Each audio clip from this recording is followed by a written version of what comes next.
ગીર સોમનાથ જિલ્લાના કલેક્ટરનું જાહેરનામું વેરાવળ અને પ્રભાસ પાટણમાં 4થી વધુ લોકો ભેગા ન થાય તેના ઉપર પ્રતિબંધ ફરમાવવામાં આવ્યો છે। ભારતીય નાગરિક સંહિતાની કલમ 163 હેઠળ આ જાહેરનામું બહાર પાડવામાં આવ્યું છે।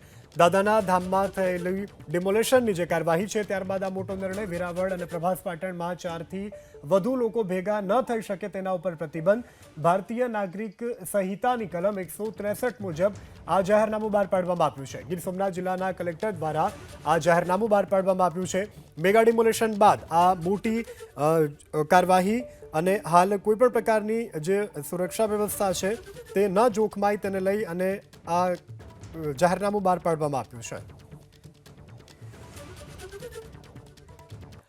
ગીર સોમનાથ જિલ્લાના કલેક્ટરનું જાહેરનામું વેરાવળ અને પ્રભાસ પાટણમાં 4થી વધુ લોકો ભેગા ન થાય તેના ઉપર પ્રતિબંધ ફરમાવવામાં આવ્યો છે।